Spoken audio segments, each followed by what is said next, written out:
Hello everyone, magandang araw sa lahat. Ito po si JP. Welcome po sa The Blindcaster Show. Ako po ay certified massage therapist and a former registered nurse.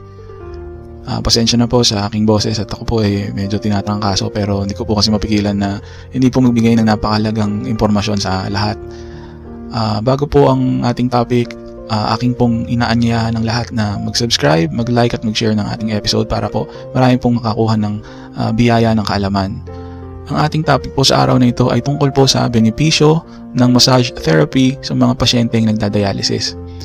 Okay, so alam na po ng karamihan na napaka-importante po at napakahalaga ng massage therapy sa katawan ng tao. Kasama na po dyan ang mga taong may mga karamdaman at isa na dyan yung mga pasyenteng nagdadialysis. Okay, ano ba ang dialysis? Bakit nga ba nagdadialysis? Alright, ang buong termino po ay ng dialysis ay hemodialysis. Okay, ito po ay isang procedure na ginagawa sa isang ospital o kaya sa dialysis center. Sa ibang pagkakataon, meron din po pwedeng sa bahay. Okay, so depende yan kung anong klaseng type ng dialysis. Kasi merong dalawang klase. Isang hemodialysis, yung karaniwang pinapadaan sa braso, yung nilalagyan ng fistula. So, yung dugo, may access, yung dialysis, may access dun sa braso. Sa pamamagitan ng fistula, yun yung access. Tapos meron din po nilalagay sa may tiyan, yung peritoneal dialysis. Yan po sa loob ng tiyan nilalagay. So, ang procedure po ng dialysis ay merong ginagamitan ng machine, yung makina na tinatawag na dialyzer. Sa loob po ng dialyzer, merong dialysate. O ito po yung napakanipis na membrane sa loob ng machine na dito po dumadaan yung dugo at ito pong membrane na ito tinatawag ang nagsasala sa mga toxins. Alright? So, ano-ano ba ang mga dahilan kung bakit kaya ang tao ay nagdadialysis? Bakit kailangan mag-dialysis? Unang-una dito karaniwan ay yung mga may renal failure o yung mga taong palyado na yung mga bato. Hindi na gumagana masyado yung mga bato, hindi na kaya magsala. Tapos, ang iba ring rason kung bakit kailangan ng dialysis, sobrang toxic substances sa katawan. Ano ba yung mga toxic substances? Yung mga lason sa katawan ay mga tulad ng drugs, alcohol, at yung mga iba't ibang klase pa ng lason na kahit walang problema yung kidneys, pwedeng i-recommenda ng doktor na mag-dialysis para makatulong mapabilis mawala yung mga toxic substances o yung mga lason sa katawan. Isa rin yung mga levels na waste products. Alright, kaya nagda-dialysis, lalo na doon sa may mga renal failure, may chronic renal failure, kasi po ang ating katawan naglalabas po yun ng mga waste products. Dalawang waste product pong babanggitin natin ngayon. Ito po yung creatinine at saka yung urea. Yung urea po, ito po ay yung toxin nagiging sanhi ng uric acid, mataas na uric acid. Urea po ang tawag niyan, yung byproduct na yan, yung waste product na yan. So, doon tayo sa creatinine, no? So, itong creatinine kasi ito yung common na naririnig natin kapag halimbawa may taong nagdadialysis, sinasabi, may creatinine yan, kaya nagdadialysis.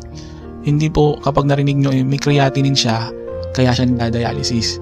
No? Hindi po tama yung ganong kaisipan. Isa sa mga dahilan na ang pasyente ay nagdadialysis ay dahil mataas ang level ng creatinine. Yun nga po, ayon na sabi ko kanina, creatinine po ay isang waste product na nilalabas po ng ating mga muscles na kapag ito po ay nagtatrabaho. So, nagiging problema ang creatinine kapag masyadong mataas ang levels niya. Magkaiba po ang normal level ng creatinine sa babae at lalaki. So, ang sinasabi ko po, lahat tayo na tao ay merong creatinine sa katawan. Okay, yan po ang tandaan natin. Kaya lang kailangan po nasa level lang, nasa normal range lang.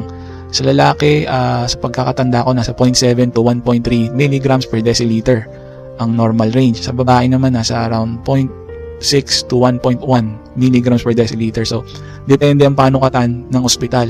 So, yung iba kasi merong sa lalaki may range na 60 to 114 micromoles na tinatawag. Sa babae naman may around 53 to 110 micromoles. So, depende yan sa panukatan ng ospital.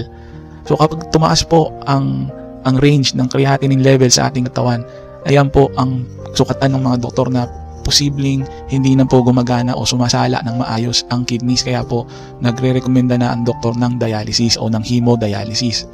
Okay, so yan po yung ating explanation tungkol sa mga waste products, lalo na sa creatinine.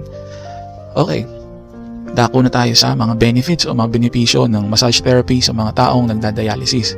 Madali lang po, tatandaan nyo lang po ang salitang faith. F-A-I-T-H. Okay? Yung faith po, Tagalog po niyan, pananampalataya, di ba? So, ito pong faith, gagamitin po nating acronym Okay, o kaya parang mnemonics natin para madaling matandaan ang mga benepisyo ng massage therapy sa mga nagdadialysis para po mas madali nyo maipaliwanag sa inyong mga clients na mga nagdadialysis po.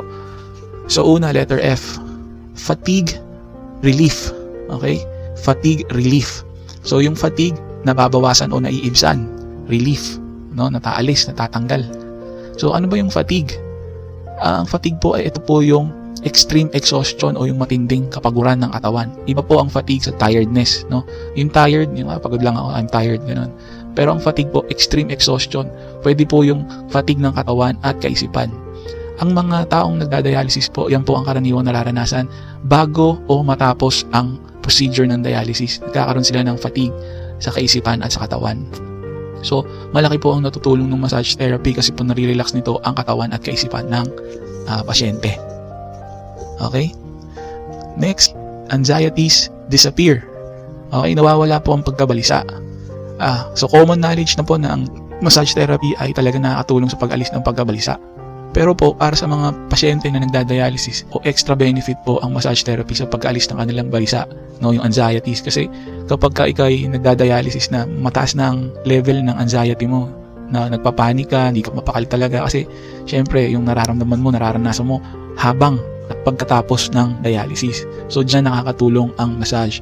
Walang standard time ang massage para sa mga pasyente may dialysis. So dahil nakakapag-alis ng balisa ang massage, nakakatulong kasi nga ito ay isang complementary treatment, nakakatulong ito sa gamutan at sa mga ibang procedure para lumakas ang katawan ng mga pasyente, mga may sakit. Complementary treatment. So dahil nga nakakapag-alis ito ng balisa, so pwedeng magpamassage ang isang pasyente after dialysis, matapos ang dialysis, at pwede ring bago mag-dialysis kasi nga ito po ay nakakatulong din sa pag-flush out ng toxins gaya ng last episode natin. So sinabi ko yun na nakapag-flush out ng toxins. Malaking tulong po ito sa mga pasyente nagdadialysis. So letter I, improve sleep. Karaniwan o nararanasan ng mga pasyente nagdadialysis ang hirap sa pagtulog dahil nga maraming iniisip. So nagkakaroon ng insomnia. Pero kapag na-massage na ang mga pasyente nagdadialysis, nag-i-improve yung kanilang pagtulog. Dahil ang massage therapy, tumutulong po ito sa paglabas ng hormone na tinatawag na melatonin. Ang melatonin ay isang hormone na nagre-regulate ng sleep-wake cycle ng ating katawan. Kumbaga inaayos niya yung pagtulog at paggising ng ating katawan. Okay? Mayroong ibang term dyan, yung circadian rhythm ng katawan, yung body clock. So, kumbaga naiaayos ng massage yung levels ng hormones na melatonin. Iba pang mga hormones na nag-aalis ng stress tulad ng dopamine, yan, yung serotonin, yan, maraming hormones ang nag-i-improve o dumadaloy para maging maganda, para maging maayos ang pakiramdam ng katawan. Okay, so yun po ang letter I, improve sleep. Susunod naman po letter T, tense muscles reduced. Nababawasan po yung mga tense na muscles kasi po yun nga ang massage nag-i-expand at nag-i-expand yung mga muscles after massage at nare-relax yung mga muscles kapag ganun nag-i-expand na. Kasi kapag tense ang muscle, halimbawa hindi naman ginagalaw ang braso halimbawa, pero nakakaramdam ng paninigas, kaya nagkakaroon ng muscle rigidity or paninigas ng muscles. Sa mga pasyenteng nagda-dialysis, prone sila sa ganito, nagkakaroon sila ng pulikat, biglang naninigas yung mga kalamnan nila, yung mga muscles, kaya malaking tulong ang massage therapy para po sa ganitong pagkakataon. Okay? Tapos po, lastly, letter H, hopefulness elevated. Kasi po, bakit hopefulness? Kasi po, ang mga pasyente nagda-dialysis, nakakaramdam po ng matinding kalungkutan yan o yung depression. Kumbaga, yung pag-asa sa kaisipan nila bumababa. Nagiging hopelessness ang nararamdaman nila imbis na hopefulness. So kapag nagkakaroon ng massage therapy, tumataas ang level ng hope nila, yung level ng pag-asa sa kanilang kaisipan tumataas. Kaya napakalaking tulong ng massage therapy. Ito po ang pinakamalaking tulong ng massage therapy sa mga pasyenteng nagda-dialysis at sa kahit na anong pasyenteng mayroong chronic disease. Yun po, ito po ang binibigay ng massage therapy. Okay? Pakatatandaan lang po na kapag mayroon po kayong pasyente na nagda-dialysis, number 1 po, dapat alamin nyo kung saan yung fistula sa kanilang braso kasi po, yun po ang part na dapat iwasan ng mga massage therapist.